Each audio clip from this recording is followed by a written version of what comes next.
welcome to episode 76 of Real Life Ghost Stories. How you do? To kick things off this week, we need to thank our newest Patreon subscribers. We would like to thank Angelica Gorslaney, Sherry Pereira, Anya Nikoncourt, Amy Hatcher, Olivia, Patricia Eaglesham, B. Morrissey, Margaret O'Halloran, Claire Macmillan, Katie Adamson, Dina Rowe, Sarah Scarberry and Deacon. I would like to say to Deacon, I'm really sorry that your birthday party was cancelled. It's very sad. But happy birthday. Happy birthday indeed. We love you and we are very thankful that you and your mum listen to us. And after this is all over, then maybe you can have your party. But happy birthday. Happy birthday, Deacon. And thank you to Christopher Faust. To Ms. Benzadrine. To Ryan Woolwine. To Sabrina. To Ollie Green. Beth Dukes. Helena Shack. No, Helena Sack. Or Helena Sack. Oh, bollocks. I don't know which one it is. I'm sorry. One of those two people. Thank you. Kirsten Culland. Jessie Walker. Katie Morris. And Jordan Bailey. Thank you so much for your Patreon pledges. And we also want to thank another key worker today. Yep, so we'd like to say thank you to Brianna Vela, who is a postpartum nurse in Dallas. We'd like to say thank you for everything that you're doing in the current situation, from all three of us here, but also from your friend Josie, who wanted us to pass on our thank you for your hard work. And we just want to extend that to all of our key worker listeners, whether we've read you out in the past or whether we haven't read you out yet, or whether you don't want to be read out. I just want to thank you for everything you're doing, because it makes our lives much better and safer as a result of everything that you do for us on a daily basis. So thank you. Thank you so much. So everybody's got a bit more time on their hands. Indeed. We're going to be doing a couple of promos in the coming weeks for podcasts that people might be interested in and people might want to check out. And our first promo is for the History Obscura podcast. So Mandy is the host of the History Obscura podcast, and she does 2 episodes a week where she talks about bizarre or unusual cases in history, whether they're events, whether they're people, whether they're time periods. She explores them and discusses them. It's really informative and really interesting to listen to. So have a listen to the promo and make sure that you go and subscribe to her podcast.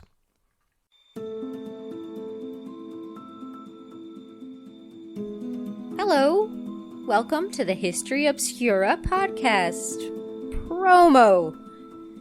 This is where the dark, weird, and just plain forgotten stories of the past are dug up and put on display for your amusement. My name is Mandy, and I'm inviting you to join me every Tuesday and Saturday night for a fun little dip into the depths of yesteryear. Want to know what turn-of-the-century theosophists believed about third-world countries? Or the origin story of EVP and ghost hunting? How about 12th century UFOs over Ireland?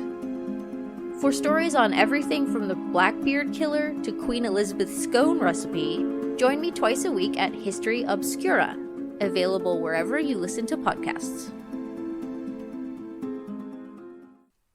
And we're back. So that was the History Obscura podcast. Sounds fun. Our film review this week. Are you ready?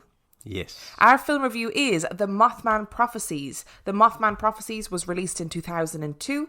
It has 6.2 out of 10 on IMDb and 52% on Rotten Tomatoes. Would you like a synopsis? Go for it. John discovers a sketchpad among his wife's last possessions.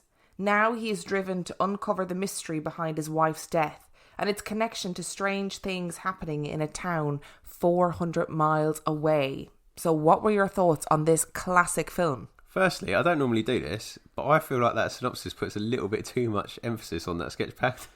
Massively. And also, can I just say that he accidentally ends up in the town? Yeah, he does, like massively accidentally. She doesn't leave a map to Point Pleasant. She leaves a picture of a vague looking moth man, would you believe? Yeah. And he accidentally ends up in Point Pleasant. So that is very misleading. I feel like they put way too much emphasis on that sketchbook. But that aside, I thought the film was actually very good. It's been a while since I've seen it and it holds up really well. I mean, it's almost 20 years old. Wow. Which is, I mean, when you say 2002, I don't think of it being that long ago. No, but it is. So it is. I'm sure we've got listeners that are younger than that.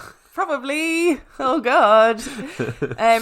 One thing I will say is that Richard Gere is probably not coping with social distancing very well. I'd say you're right. Because on this film. he is in everybody's face when he's talking to them. I mean, having normal conversations with people and he's like an inch away from their face. That is not an appropriate way to behave in real life, Richard Gere. Stop it. It's really not. It's not even the distance, though. The thing that got me was like he's constantly speaking into their cheeks as if he's going in for a kiss or something, which is really bizarre. And you can see on the face of the co-actors that I think he's just overstepped the mark a little bit in the script because they're all a little bit like, what are you doing? What are you doing? But yeah, it's very strange. It's a very strange technique. He's also not an amazing actor. No, he isn't. I've not really He's seen. quite pretty to look at. I've not really seen him in that many. I know he's in Pretty Woman, but I don't know if I've seen Pretty Woman. I also hadn't seen this, which is probably going to surprise a lot of people because it seems to be like a classic. But he's not great, is he? No, I think Pretty Woman suits him because the character in Pretty Woman is a way that sort of suits his style. Oh, Whereas yeah. this, it was a bit more of a. I think the character's a bit more dynamic, and he's just a bit. Oh, he's just a bit boring, isn't he? Do you know what happened? I reckon the casting went like this. They went to the author, and they were like, "Right, who would you have play you in a picture of your life?" And he's like, "Richard Gere. He's a good-looking fella." And then that's how we got cast. Apparently, the author does not remotely look like Richard Gere. You're basing that on Kevin. Yes. So I'd like to give a shout out to this because this episode was inspired by Kev from We Need to Talk About Ghosts did a paranormal quiz, and then Brennan from the Ghost Story Guys did a round on Mothman, and I was like, we need to do a Mothman episode, you know? And I was convinced we've done it, but we haven't. No, we haven't. I mean, we have done a lot of Mothman erotica Oh, yeah, on that's the probably Patreon. That's I'm probably sorry. worse. I'm really sorry. So if Mothman erotica is your thing, then by all means, crack on over to our Patreon. And I have to say, I was very disappointed with the lack of sexy Mothman in this film.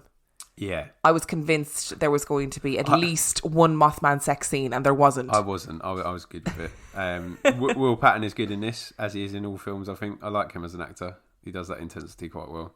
But yeah, I quite liked it. It was kind of loosely based on the real life story. Yeah, but I think if you're looking for a cryptid story, this isn't it. No. This ain't it. No, go for Troll Hunter or something like that. What was I saying? You said Loosely based on. It was loosely based on the true story, but it led you down enough little paths where you sort of, if you know the plot of the story, you made you question whether that was where it was going to go. The big thing I was about to say will ruin it for everybody, so I'm not going to say that now. But it gave a lot of different avenues as to what Mothman could be, and our perception of cryptids and otherworldly things. I thought it was an interesting film. I was a big fan of the jaded professor. I love a jaded professor. But he was very jaded and bitter and grumpy. But that's what you need, isn't it, in a supernatural film where it's like, I've studied this for years and no one listened. Walks with a cane didn't really need one, but it was that's just, the point. If I'm a jaded professor in years Yeah. to come with loads of expertise on a subject that nobody's any interest in, I'm walking with a cane because it gives you gravitas. It does give you gravitas. Okay, I'm into it. Yeah, no, it was good. It was a good film. I rate it, and I would encourage people to seek it out, particularly if they like kind of adventure mystery things. It's quite a little good.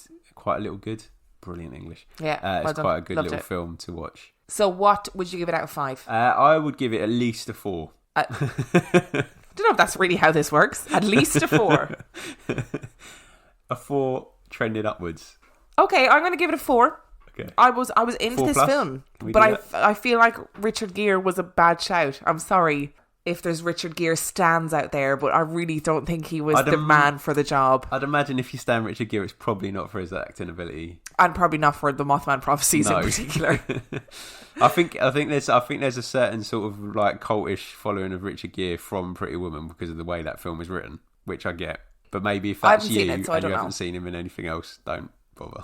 4 out of 5 from each of us. No, mine's a 4 plus. 4 plus. People have started predicting when I put up the films what mark we're going to give it, and I'm fairly sure somebody predicted a 4. You were right. Well I think done. we should start doing it out of 100. So it's hard for people to predict. I'm going for a 67 this week. 67.5 actually. 67 plus.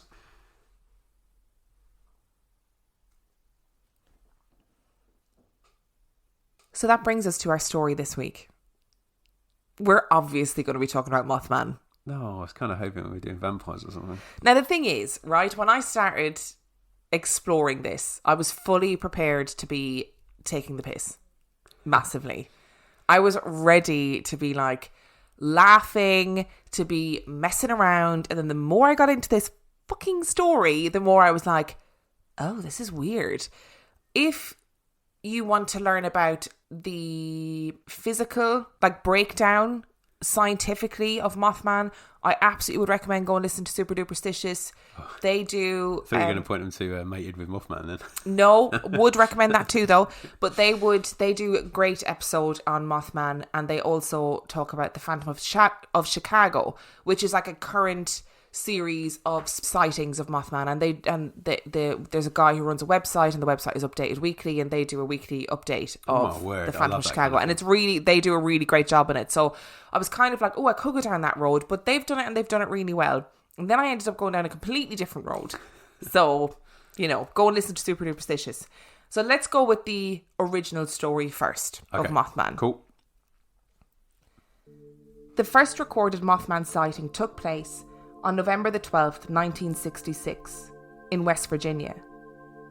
5 men were in a cemetery preparing a grave for burial when they saw something they couldn't explain. Lifting off from the nearby trees was a brown-winged creature. The men held to the fact that what lifted off beyond the trees was no bird. It was humanoid. The creature was sighted in many places across West Virginia and the surrounding states, but the largest number of sightings happened near the old West Virginia Ordnance Works, an area now known by locals as the TNT area. West Virginia Ordnance Works is an abandoned munitions to the north of Point Pleasant, West Virginia, that dates back to World War II. The facility, during its operation, manufactured ammunition and dynamite. The surrounding area is mostly forest, dotted with numerous grassy clearings and thick concrete domes called igloos that were used to store barrels of gunpowder. The area is also riddled with abandoned tunnels, most of which have collapsed, been sealed off, or become flooded with water. A wildlife sanctuary, McClintic Wildlife Management, now encompasses the area. In 1979, fishermen in the TNT area reported that chemicals had been left to seep into the ponds, causing it to be labelled an environmental disaster. By the year 1983, the TNT area was among the country's most polluted sites. It was here, in the TNT area, on the cold night of November the 15th, 1966, 3 days after the first sighting took place, that 2 young couples would encounter this bizarre creature. Roger and Linda Scarberry were driving in Roger's black 57 Chevy Bel Air with Steve and Mary Mallet through the area around midnight, when Linda noticed, unbelievably, 2 large, glowing red eyes in the darkness beside the Old North power plant, and screamed. They soon learned that these eyes belonged to something that looked frankly human, about 7 feet tall with wings folded against its back. Roger stalled in the road for a minute, inspecting the strange creature. The 4 realised immediately that their spectacle was no ordinary bird. The true horror began, however, when the creature spread its wings and pursued them down Highway 62 to the Point Pleasant city limits at speeds exceeding 100 miles an hour. The 4 arrived in town, startled and confused, and with no sign of the mysterious bird that had chased them. Roger parked his car at the edge of town, and they discussed their encounter, eventually deciding that what they saw was nothing more than a giant bird, and in an attempt to face their fears, they again drove towards the TNT area. It wasn't long before they saw the creature again, apparently waiting for them beside Route 62. The couples now realised that their stalker was no bird, but in the instant that the car's headlights landed on the creature, it lifted vertically into the air with tremendous speed and disappeared above the tree line. This time, when they arrived back into town, they went to the Mason County Courthouse and told their story to Sheriff George Johnson and Deputy Miller Halstead. 2 hours later, city police began investigating the area, only to return empty-handed. The next day, a press conference was held, and the local press began printing on the story, causing others to come forward with previous and future sightings. This was a major event that started it all. In the November 16th issue of the Point Pleasant Register, the strange encounter would be brought to the public eye with the headline, "Couple sees man-sized bird, creature, something." The strange encounter in the TNT area was a harrowing experience for everyone involved. And on the morning of November the 16th, 1966, Linda Scarberry was rushed to hospital by her father after experiencing a nervous breakdown. On the phenomenon, Roger Scarberry stated, "I'm a hard guy to scare. But last night, I was for getting out of there." This creature would be seen throughout the next 13 months in Point Pleasant, and it was estimated that there were over 100 sightings within this time. Though these are unidentifiable reports, and the actual number of reported sightings may be much lower. Mothman witnesses were also apparently harassed by the men in black, who wanted them not to speak about the creature. The strange sightings all seemed to culminate in the collapse of the Silver Bridge on December the 15th, 1967. Many similar cryptids and creatures have been seen worldwide. The sightings are similar to Mothman in many ways, including the fact that most of them seem to herald impending disasters. Some of the places Mothman or its fellows have been visited include a mine in Germany, where a Mothman-like creature scared miners away shortly before collapse. Another notable visit was to a nuclear plant in Chernobyl, where a creature haunted the facilities for a while before the famous nuclear meltdown. There were also 2 Mothman pictures taken in New York on 9/11 and multiple sightings before the Minnesota bridge collapse. Some believe that the Mothman tries to warn people about disasters about to happen, such as the Freiburg and Chernobyl sightings listed above. However, since there only seems to be one Mothman instead of a bunch of his kind, and since he seems rather paranormal, these sightings are not of much interest to cryptozoologists who want to discover new kinds of creatures. Mothman is described as a bipedal winged humanoid. Despite his name, which was given to him by newspapers, he is in no way moth-like and has an appearance more like that of a large humanoid owl. His coloration varies from black to grey to even brown, although it's usually darker shades.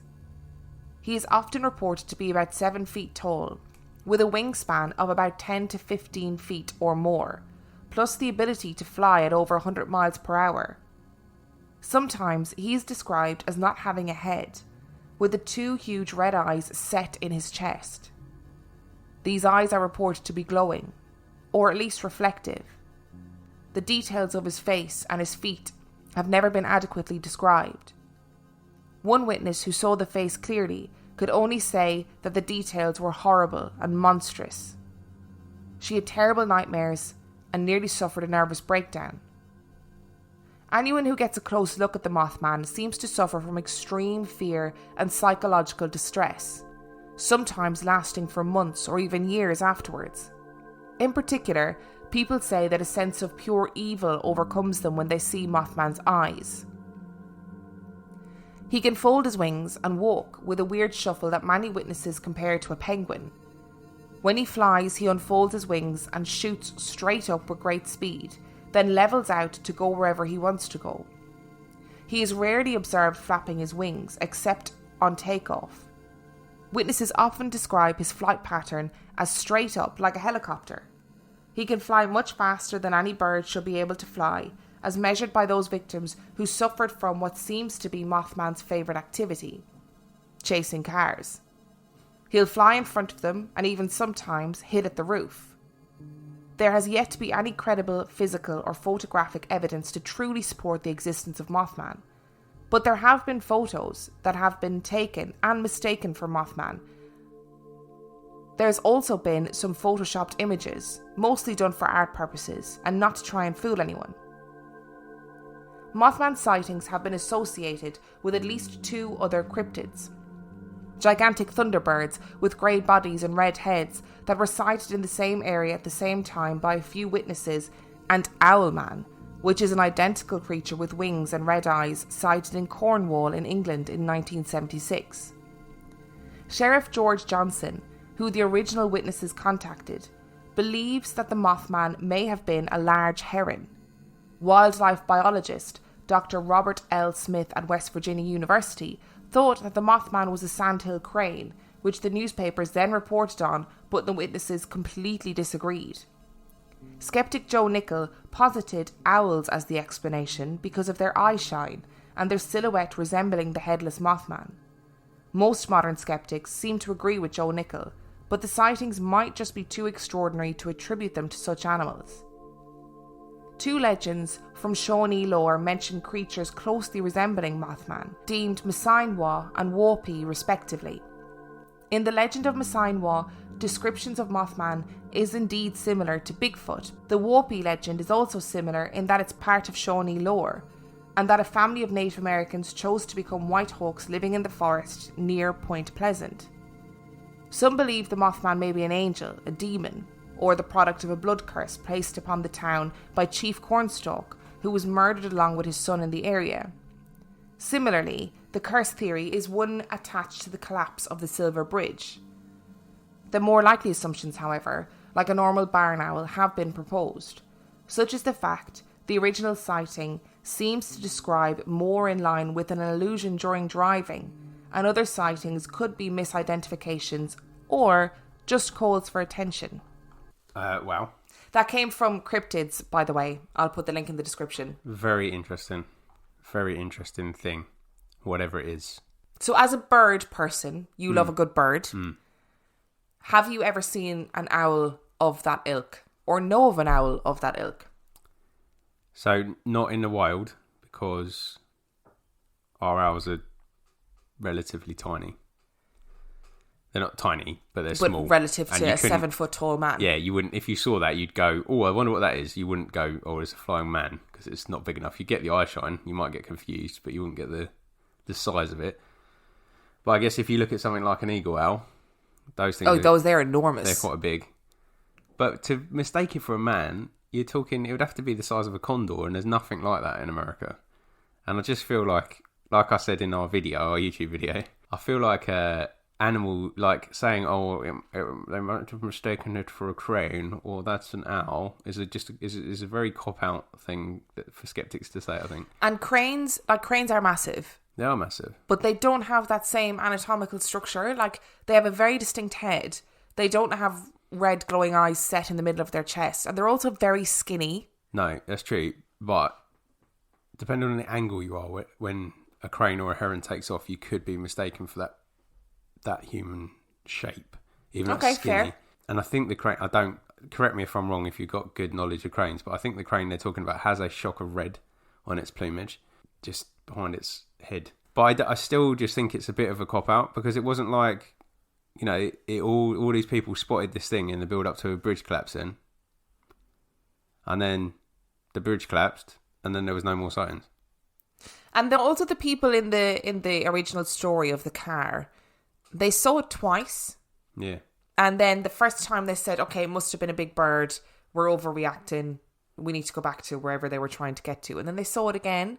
And that makes me think, oh, that's a bit mad. Well, most of those things, when you start them, don't follow you because they're flying to get away from you. Yeah, they don't attack your car and then wait for you on the roadside. No. I'm going to fucking get them. that big eagle owl go, oh, that's it. I've had enough of this bullshit. People keep coming up here disturbing my sleep.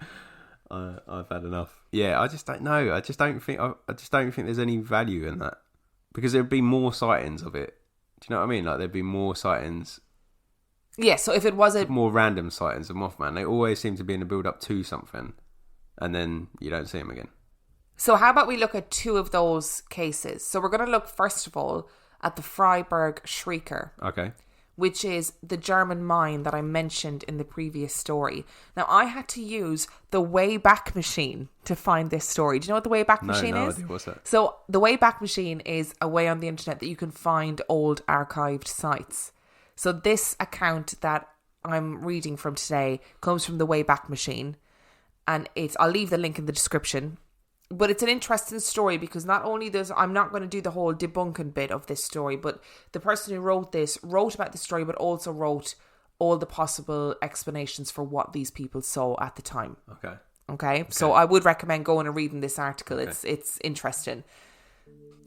On September the 10th, 1978, workers at a coal mine in the factory town of Freiburg, Germany, showed up for what they thought would be another banal day of working far underground. But what they saw standing between them and their wares was a nightmare darker than the deepest and most isolated shaft. A black figure stood at the mouth of the mine's entrance. From what the workers could see in the rationed early morning light, the form seemed to be wrapped in some sort of cloak or membrane. Perplexed, the miners decided to approach the enigma. But that's when the real horror began. Before the men could get close enough to inspect the shape, the cape unfurled, revealing the body of a great winged creature. The monster then let out a shriek, which the employees would later describe as a sound like 50 people screaming, or a train in peril trying to brake at the sight of a twisted rail. Needless to say, the workers backed off, recoiling in horror, and fled the half-open shaft. At which time the creature or being refolded its wings, enveloping its frame and restoring it to its original posture, once again resembling a man in a cape or a trench coat. The men decided to let the mysterious menace make the next move. They waited for over an hour outside the mine, busying themselves with outdoor projects. Finally, at 8 a.m, the workers were taken to the dirt by the seismic rumble of an underground explosion, an eruption which had certainly came from within the very mine into which they had intended to descend. They rushed towards the entrance to see what effect, if any, the combustion had had upon the anomaly, which had so effectively impeded their work progress that sunrise. But they found only smoke, belching from the throat of the mine where the thing had stood. By anyone's count, 21 coal miners would have been at their normal positions inside the death trap without the creature's intervention. Out of this total, it is a fair estimation that none would have survived the upheaval which had rocked and collapsed the forged halls. As the reports go, just 6 out of the 21 workers apparently saved by the monster were still working at the mine only 6 months later. Although this might not seem quite as surprising as other aspects of the story given the macabre circumstances. 2 of these men, who had pledged to detail the indisputable facts of the case for the rest of the world, perished suddenly, broke and destitute. Others were plagued by psychiatric problems. Perhaps understandably so. So in this one, the Mothman actually saves them? Yes. Interesting. Now, there was a bit of detail to this story that set me thinking. So I have actually got a theory, but I might save it until I've heard the other story. And it's not bizarre. It's not like a hidden scroll at birth or anything like that. It's actually like, I feel like this theory might actually be quite a good one, so I'll save it. But I had a little thought about it based off something you said. But it's interesting that one actually almost did lead them to safety, didn't it? Not by saying, "Come with me, the mine's going to collapse," but simply by appearing was enough to catch their intrigue. Yes, and got the miners out of the well. And obviously, if I was going into work some morning and this screaming man beast with wings was in the entrance, I wouldn't be going in either. Yeah. I'd be thinking, "Nah, fuck that. Do you know what? I'm not walking past you. Yeah. I'll just go home. Yeah. I'm okay with that." Yeah. You know? So... Whereas the one in Point Pleasant, it wasn't Point Pleasant, was it? What was it called? It was Point Pleasant. Oh, yeah. Was just kind of there. Bopping about, wasn't he? Well, it also seemed to be quite negative towards people. Yeah. Just signalling the doom, but not really letting them know that that's why he was there. Just about. Yeah, I kind of... Because this one definitely signalled the doom. Unless... Did you have to cross the bridge to get to the TNT in Point Pleasant? No idea. Because if they was chasing that young couple because they were at the TNT to try and get them back over the bridge, do you see it's to try and stop them from going to the TNT in future? that's actually stopping them from going over the bridge, isn't Oh, it? maybe. That's a really good point. I don't know. Yeah. I don't know. I need a map of Point Pleasant. Do you want the last story? Yeah, I do. Is So that the right? last story is the Blackbird of Chernobyl, Okay. which comes from unexplainable.net. I feel like, did I have to use the Wayback Machine for this as well? I can't remember. But obviously there was a huge nuclear disaster in Chernobyl in the 80s, which the people of Chernobyl and the surrounding areas are still feeling the impact of now to this day. So, are you ready? Yes. The Chernobyl disaster was one of the greatest ecological disasters to ever strike the world in the 20th century. With countless lives affected both directly and indirectly by the fallout from the event, the world would soon consider the name of the town itself synonymous with the hubris of mankind and the disasters that can befall us thanks to modern science. But shortly before the fateful events taking place in the Chernobyl nuclear plant, a mysterious entity entered the town. One that many to this day say bears a disturbing resemblance to Mothman. After the citizens of Chernobyl were lost and the records were scattered, official investigations into the paranormal events that took place there were difficult, and the witnesses were soon lost in the shuffle after the events. But a few documents and stories were recovered that suggested what the creature may have looked like. And those descriptions are almost perfectly a match to those described by witnesses in Point Pleasant in 1966 and 1967. The creature was said to have no head, but was still described with eyes. Large, piercing red eyes were reported by frightened witnesses in cases that ranged everywhere from fevered nightmares to accounts of multiple witnesses, now anonymous as they have been lost to history. The creature was said to have incredible massive wings, easily large enough to give the massive bird purchase in the air and allow it to soar through the heavens and descend before frightening witnesses. Though surviving testimony of the bird suggests the sightings were nowhere near as extensive as the original Mothman sightings in Point Pleasant, the Mothman's iconic shape and eyes have been connected to the Chernobyl disaster, and it was later dubbed the Blackbird of Chernobyl. Few events in history can be considered anywhere near as troubling as the Chernobyl catastrophe. Many have argued if the disaster in Chernobyl had not taken place, the movement in opposition to nuclear energy would never have gained enough ground to make it a problem. As a result, many suggest Chernobyl doomed clean, cheap energy with the image of fallout clouds spreading for hundreds of miles and contaminating the air and water. And as with the other Mothman sightings, there are those who attribute the disaster itself to the creature, suggesting that the Mothman was responsible at least partially for what happened that day.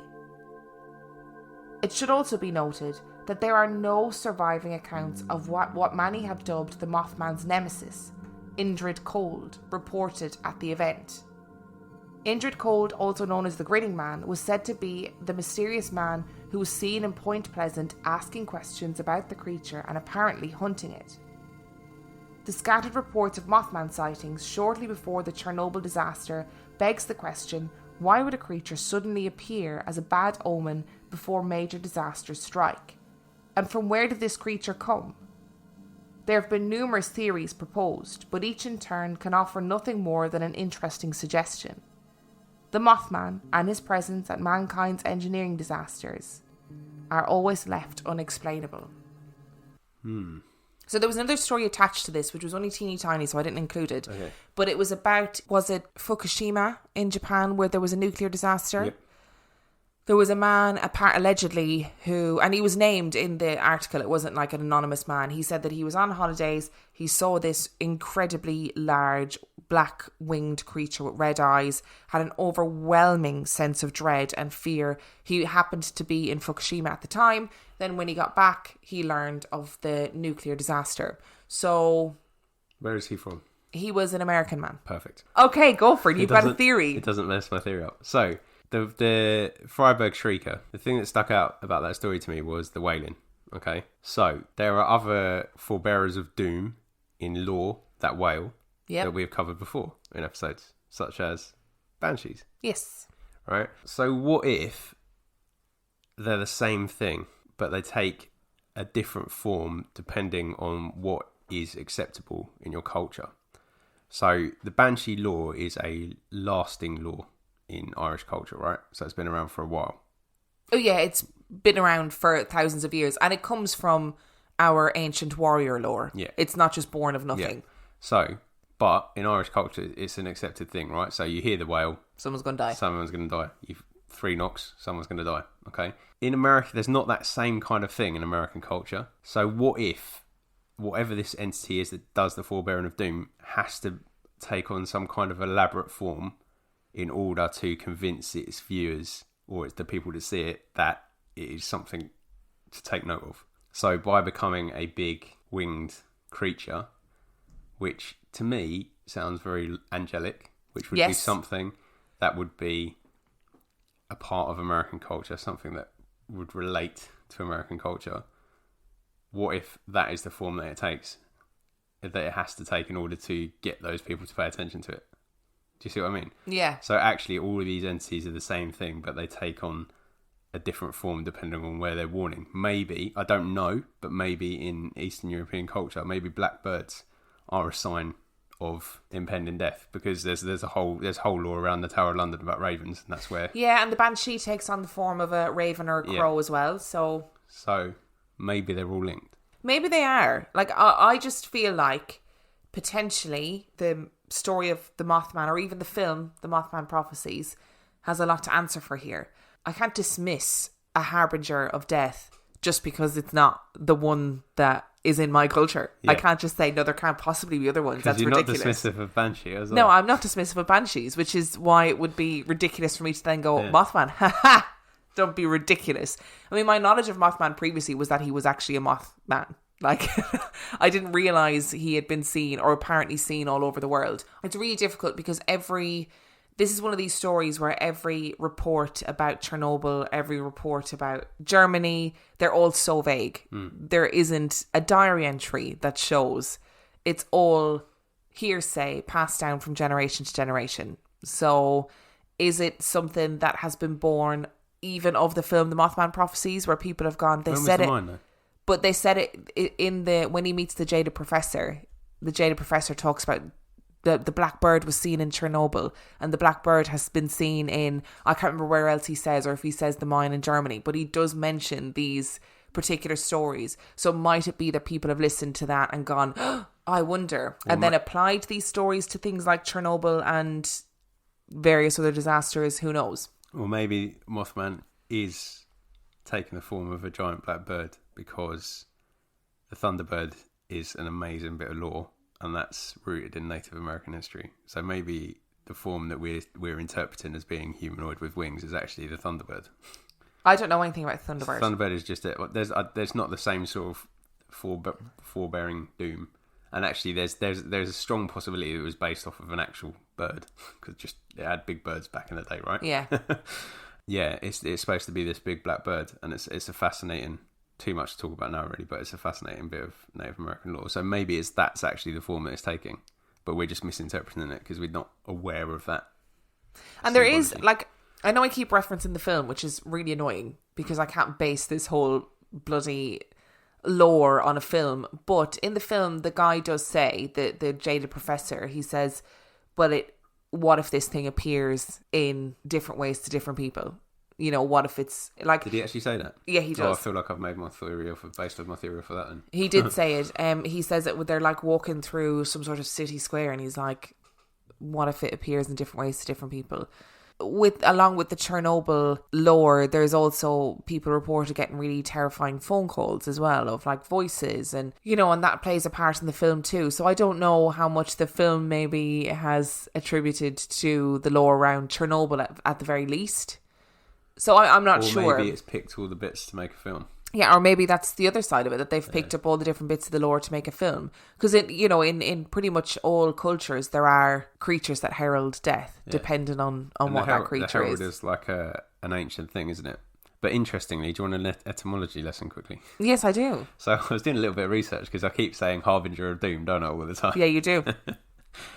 And apparently that word only took on that meaning in like the 19th century during the whole "the end is nigh" thing, and that's when it became a harbinger of doom. Normally it was a harbinger of spring or of harvest or something like that. And originally, the original source word is actually harbourer, of someone that would take someone in the 12th century in the middle of the night. And it's just... No way. Yeah. But that happens so often. Like in Irish Catholicism, lots of our things that we celebrate come from paganism, and they've just warped and adapted over the years.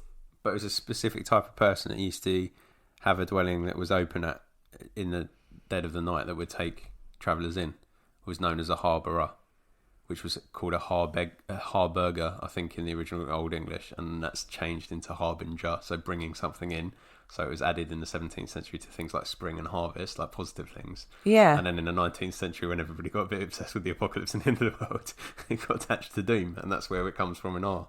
That's really why it fascinating. Takes a negative tone in our language. That's really fascinating. Etymology with Dan. Oh, I love it. Is it etymology the right word? Yeah. Oh, good, because that would have ruined the whole thing if I'd been using the wrong word. Wouldn't it? Etymology is the history of words, isn't it? Or the study of where words come from. So I don't know how I feel about Mothman is my long and short of it, really. I think it's fascinating. I love death culture in different countries and in different societies. I think death culture is fascinating. I tend to just think it must be a thing, though. Because it's evidenced, isn't it, that around Point Pleasant, all these people were reporting this thing, right? It's not just made up. No, people were reporting it. And in Point Pleasant, like, have you ever seen the Mothman statue in Point Pleasant? It's very muscly. He's got a lovely bum, the Mothman statue. It just made me laugh what Brendan said in the quiz. That Brennan, so it was the like... The statue for the Mothman is in the centre of town, and the memorial to the bridge disaster is shoved down the side of the bank in bizarre. But so, and I, you know, there's some people who kind of claim that the whole Mothman story was made up by the people of Point Pleasant who wanted to get some tourist traffic into the area. But I feel like that's a very long-term goal. Yeah. Like, that's not something that happens immediately. And to build up a legend is like, that's really forward thinking. So I don't know how I feel about it. Do you think there's a link between Mothman and that hipster time traveller? I know who you're talking about, but loads of people won't. There's a famous photo of a so-called time traveller that looks like he's wearing like 60s hipster clothes. Just Google hipster time traveller and you'll see the photo. Do I think there's a link between those two? No. Oh. And I also want to say that I mentioned 9/11 in the story because the link between Mothman and 9/11 is non-existent. So I'm not even going to entertain that. I was going to do the Vine then, but I'm glad I didn't. I don't know what the Vine was going to be, but okay. Dick Cheney. Would you like some new reviews? Yes, please stop me now. So our first review comes from Lincoln73, who said, "Spooky and supernatural with a dose of comedy. I came across this podcast looking for a ghost podcast, and it's excellent. Dan and Emma are great hosts, and it's always good to hear Emma do her podcast voice." As if I have a podcast voice.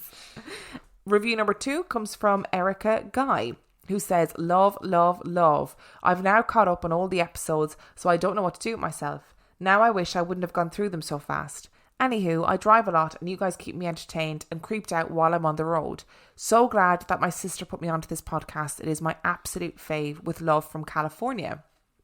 California. And finally, there's a review that is entitled "Just for Dan." Ooh. From DZDZDX. "I feel your pain, Dan. You don't get the reviews you deserve. But it changes here.